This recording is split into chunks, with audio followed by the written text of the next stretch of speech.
નરેન્દ્ર મોદી વિચાર મંચ મહિલા શાખા આણંદ અને ઇન્ડિયન રેડક્રોસ સોસાયટીના સંયુક્ત ઉપક્રમે રક્તદાન શિબિર યોજાઈ. નરેન્દ્ર મોદી વિચાર મંચ મહિલા શાખા આણંદ દ્વારા વુમન્સ ડે નિમિત્તે ઇન્ડિયન રેડક્રોસ સોસાયટીના સંયુક્ત ઉપક્રમે આણંદ ખાતે નરેન્દ્ર મોદી વિચાર મંચ મહિલા શાખા આણંદના પ્રદેશ મંત્રી અલ્પાબેન મહેતા અને આણંદ શાખાના પ્રમુખ ખુશ્બુબેન સંઘવીના અધ્યક્ષ સ્થાને રક્તદાન શિબિર યોજાઈ હતી, જેમાં 23 યુનિટ રક્ત એકત્રિત કરવામાં આવ્યું હતું.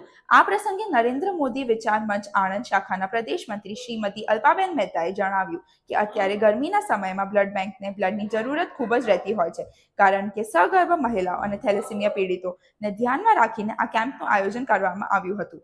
આ પ્રસંગે મહિલાઓ દ્વારા યોજાયેલ બ્લડ કેમ્પને પ્રોત્સાહિત કરવા આણંદના ધારાસભ્ય યોગેશભાઈ પટેલ બાપજી, સુનિલભાઈ શાહ, જગતભાઈ પટેલ, આણંદ રેડક્રોસ સોસાયટીના ચેરમેન દેવેન્દ્રભાઈ પટેલ, વાઇસ ચેરમેન શૈલેષભાઈ પટેલ ઉપસ્થિત રહ્યા હતા. મોટી સંખ્યામાં બહેનો ઉપસ્થિત રહી કાર્યક્રમને સફળ બનાવ્યો હતો.